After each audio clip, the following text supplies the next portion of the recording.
Boa noite a todos. É quase boa noite, né? É uma honra, uma alegria estar aqui com vocês nesse final de tarde para a gente fazer música.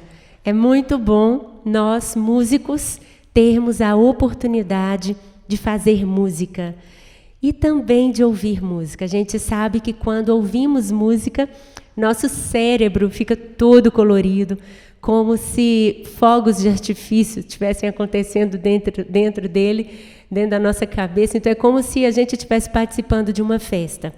E é muito bom também conversar sobre música.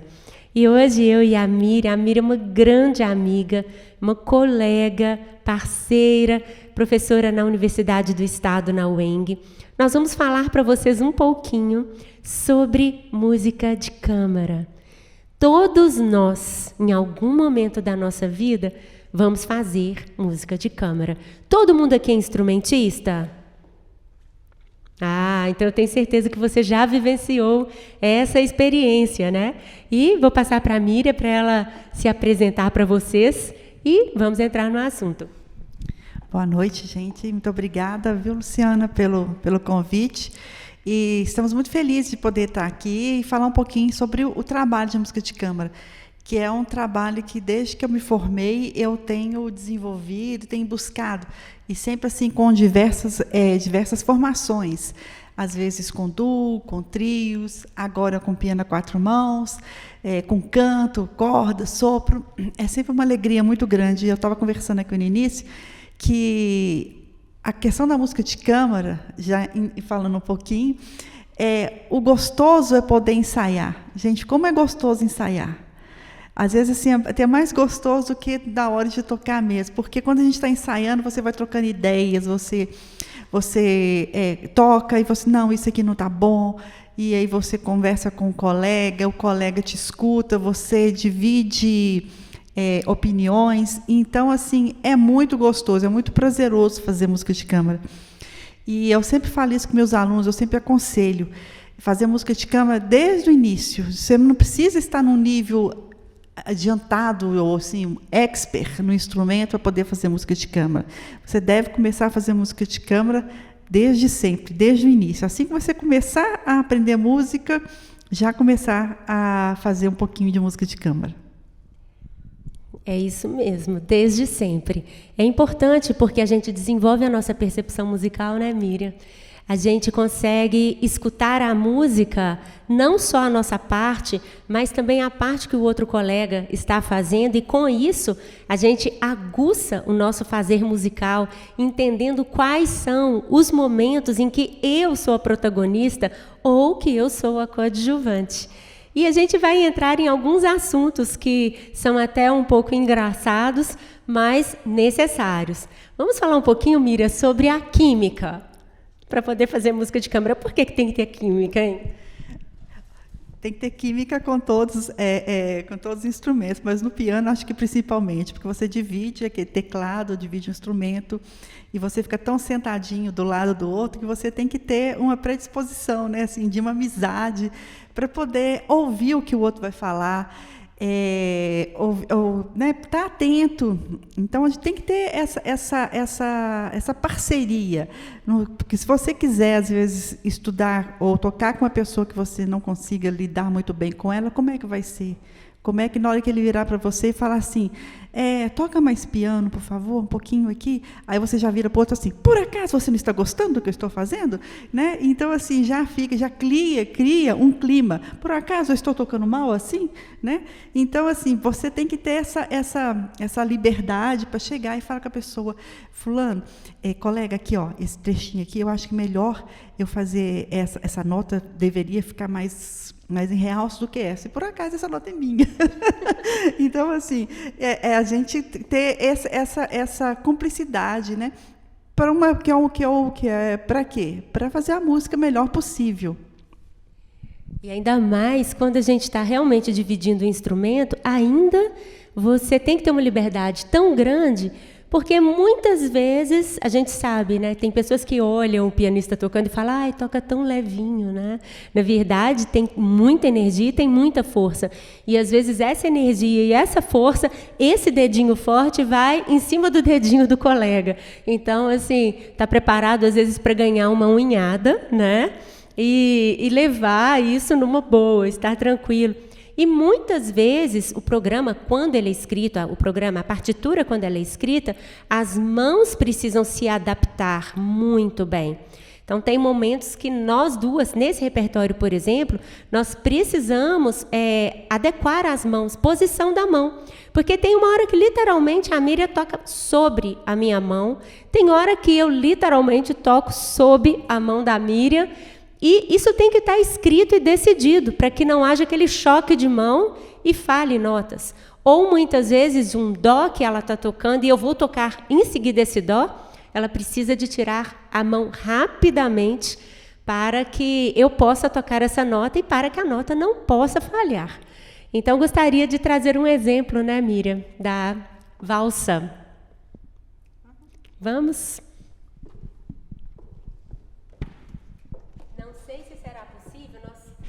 Não sei se será possível vocês visualizarem, mas nós vamos fazer de forma bem caricata, tá? A posição da mão para vocês enxergarem. No finalzinho dessa valsa, que é inclusive uma transcrição do Frederick, é um acorde de 3 sons que ele vai acontecer uma sequência ascendente de acorde de 3 sons, onde eu toco 2 das notas, a Miriam toca uma das notas, só que uma mão está dentro da outra. Então, nós precisamos de adequar e treinar várias vezes para que, na hora, a mão fosse para essa posição correta.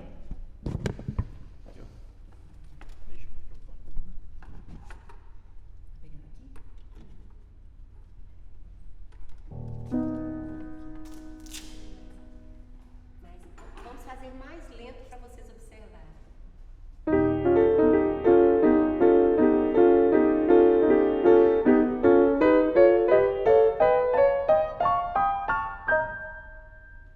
Vamos de novo, ó.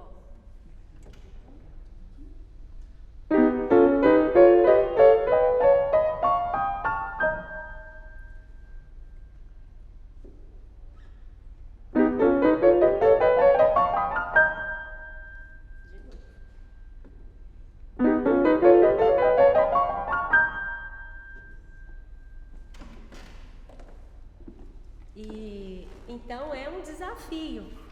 A escala precisa de sair. Um momento.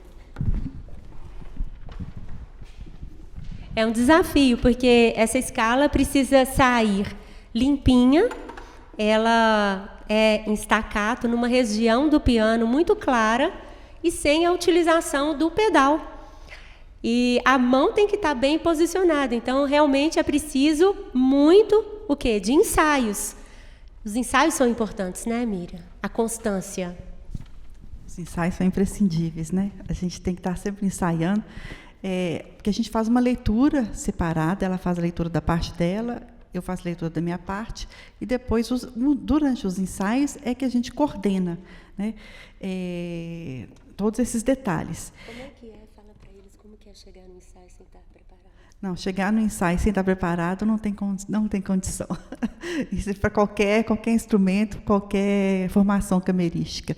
Você, assim, não tem como ajudar o seu colega a trabalhar, né? Se um está preparado e o outro não está, não tem como fazer música. O que está preparado é sempre ficar aguardando o outro, né? Então, isso não é possível. E eu queria só comentar algumas coisas das características que são dificuldades ou são características dessa formação camerística, que, para mim, está sendo também uma formação nova. Eu sempre toquei com duos, trios, cordas, sopros, mas piano a 4 mãos não era o meu habitual. Então, agora eu comecei a fazer esse trabalho de música de câmara, né, a 4 mãos. E eu tenho observado algumas peculiaridades, algumas coisas relativas a essa formação camerística, que eu acho que gostaria de colocar aqui para vocês, que é o sincronismo. por exemplo, a gente conseguir tocar juntas, né? Quer dizer, sincronismo já é algo que tem que acontecer na música de câmara de modo geral. Mas quando a gente fala em sincronismo também com um piano a 4 mãos, a gente tem que pensar que cada um tem o seu ritmo interno, o que acontece nas outras formações também, mas a gente tem um agravante, que nós estamos usando o mesmo instrumento, e o piano é um instrumento considerado um instrumento de percussão também, que você percute. Então, ele tem um ataque da nota muito preciso. Então, quando a gente não tem a mesma precisão de ataque, a nota vai ficar assim. O que não acontece, por exemplo, se você está tocando com o violoncelo, com o violino, porque quando ele vai colocar o arco até o som sair, dá aquela diferençazinha. Agora, no piano, não. A precisão do ataque, a precisão do som, isso dificulta muito o trabalho desse sincronismo no piano, na música de câmara, piano a 4 mãos. Né? Então, isso é uma das coisas, né, Patrícia? É verdade. E uma outra coisa é sobre o pedal, né? O pedal, gente, é uma ferramenta que nós pianistas temos que é imprescindível. Então, quantas vezes você vai, às vezes, tocar num teclado eletrônico, num piano eletrônico, e o pedal está com problema, ou não tem pedal? É a sensação de você ficar a pé, né? E a questão também, com relação na música de câmara, com relação à pedalização. O que acontece que, para quem está utilizando o pedal, para quem, em geral, é o segundo piano, que é o que fica no grave, é que vai usar o pedal. Há casos que o duo opta pelo primeiro piano fazer o primeiro pedal, mas, em geral, é o segundo piano, porque ele está com as harmonias. E, teoricamente, a gente muda o pedal quando muda a harmonia, mas nem sempre é assim, e nem sempre isso funciona para o piano de cima, para o primeiro piano, porque, às vezes, nós estamos com articulações diferentes. Eu estou com uma articulação e o primeiro piano está com outra articulação. Eu estou com... Na minha partitura indica um tipo de articulação, no outro indica um staccato, ou às vezes para mim está um staccato, para ele está legato. Então, essas coisas todas dificultam o uso do pedal. Então, é uma ferramenta complexa, que não dá para só usar. Por isso que a música de câmara ensina, porque quando você está estudando piano sozinho, você toca. Né? Você vai lá, estuda, você está usando o pedal para você mesmo. Agora, quando você está usando o pedal do piano, você está usando para o outro. Então, você tem que combinar, né, a sua pedalização com a sua parte e com a parte que está escrita para o colega, para o primeiro piano. Então, quem não está com esse controle do pedal tem que aprender a descansar nesse que está controlando o pedal. Então, é literalmente tirar o controle, mas, ao mesmo tempo, você descansar, que esse colega está também ouvindo a sua parte, e ele vai colocar o pedal, muitas vezes, numa parte em que ele, às vezes, nem está tocando, mas ele precisa de lembrar de colocar esse pedal para você. Outra coisa também, que a gente tem que...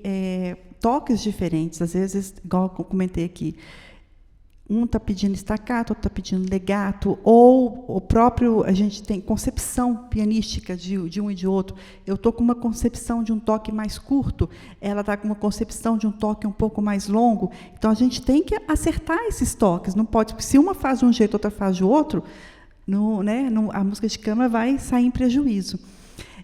Também nós temos a dificuldade do equilíbrio sonoro também entre as regiões do piano, né? Para quem está tocando o agudo e quem está fazendo o segundo piano está com as duas mãos no grave. Então, se a pessoa tocar tudo muito forte, vai sobressair em relação à parte aguda do piano. Então, esse equilíbrio sonoro também é muito complexo. E uma coisa que eu acho que é complexa também, e que a gente vê isso que só com os duos que são antigos, porque tem duos que estão juntos há 20 anos, é o equilíbrio sonoro, porque eu tenho um som, né? Eu tenho o meu som no piano, a Patrícia tem o som dela. Só que quando nós duas tocamos juntas, eu não posso ter o meu som e nem ela pode ter o som dela. Nós temos que ter um outro som, um terceiro som, que é o som do duo. Né? E isso é complicado, isso é complexo, isso só vai acontecendo com a familiaridade, com o fato de vocês tocarem junto, de eu ouvir a Patrícia tocando e perceber o som dela e tentar adequar o meu som ao som dela, e ela tentar adequar o som dela ao meu, para a gente formar, então, um terceiro som, né, que é o som do duo.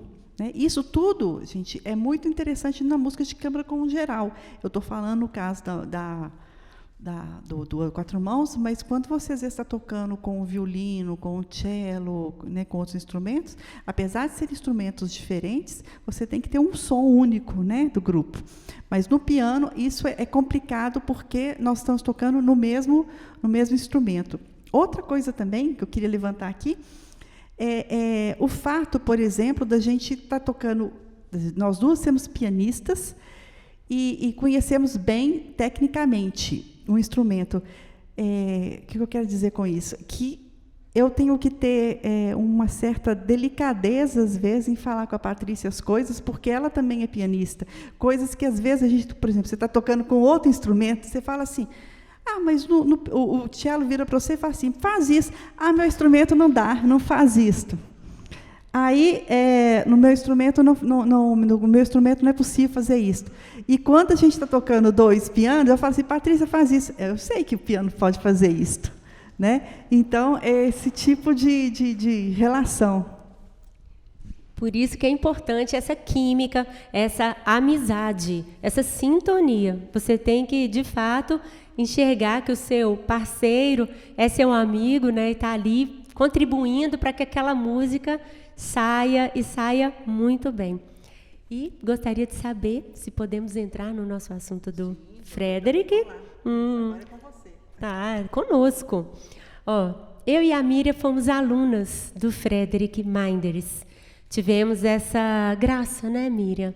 Queria que você falasse um pouquinho sobre a sua experiência com ele. Eu também quero contar um pouquinho da minha.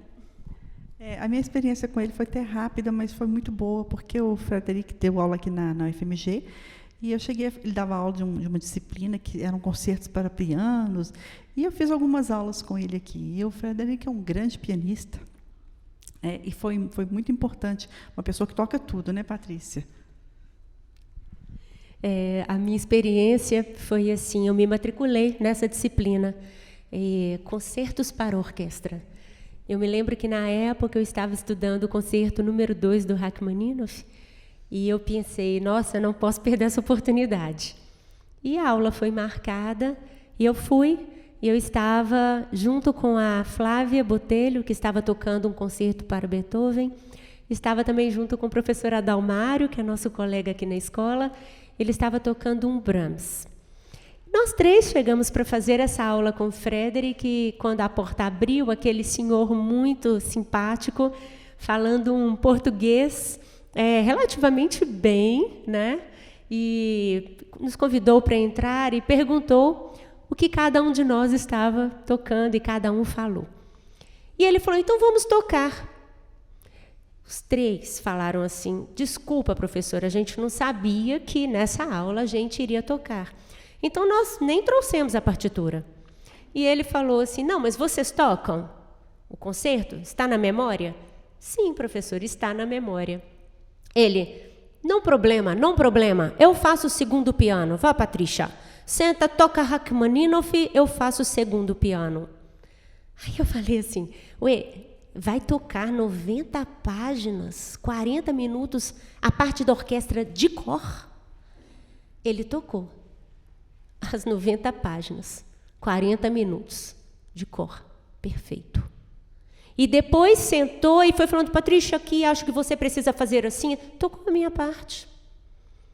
E aí a Flávia, o Adalmário, nós três com o olho já bem arregalado, ele fez a mesma coisa com a Flávia, e ele fez a mesma coisa com o Adalmário. E à medida que a gente foi conhecendo o Frederic, a gente foi realmente ficando admirado. Um gênio, um repertório gigantesco na mente. Hoje o Frederic deve estar com 80 e alguma coisa anos, ele mora em Málaga. Eu tive o privilégio de estudar com ele muito tempo. Eu ia à casa dele para fazer aulas, e sempre era muito gostoso, muito divertido. Uma casa em que você entra numa sala e você não encontra sofá. Você só encontra pianos.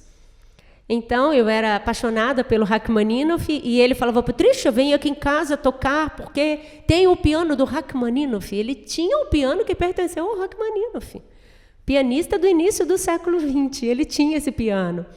Então, a gente ia tocar e, de repente, ele falava, não, essa música não fica boa aqui, fica boa nesse piano. E sempre de uma forma tão generosa, compartilhando o conhecimento, de uma forma tão bonita, tão tranquila, querendo de fato que nós aprendêssemos. Ele ia a todos os concertos. Então, quando ele sabia de algum concerto meu, ele estava lá. E eu até falava, não vai não, Frederic, não vai. Ele, claro que vou.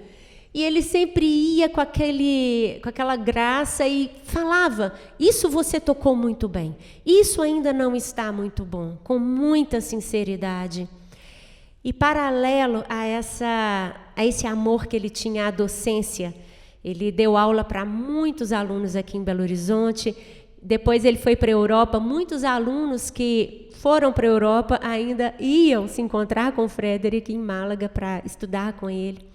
Além desse trabalho sensacional, uma pessoa assim que toca coisas dificílimas. Vocês podem visitar a página dele no YouTube, observar, por exemplo, o concerto número 2 de Rachmaninoff que ele toca, observar Gershwins, os Gershwins que ele toca. É admirável, a velocidade, o virtuosismo são impressionantes. Mas um trabalho fantástico que ele tem desenvolvido. Ele tem mais de 900 obras, ou transcritas para o piano, ou compostas por ele. Obras para mão esquerda, obras para 2 pianos, obras para 4 mãos, obras para piano solo. Todas estão disponíveis no site dele. E o incrível é que todas as obras, tem obras que são dificílimas, né? Muito difíceis, realmente vai exigir aquele trabalho bem árduo do pianista, mas todas se encaixam perfeitamente às mãos, porque ele é um grande pianista. Os efeitos que ele consegue tirar do piano, que tem hora que a gente acha que tem 5 pessoas tocando piano, e você fala, nossa, isso deve ser impossível de ser executado. Ele faz isso, escreve isso de uma maneira tão tranquila que sua mão se adequa muito bem.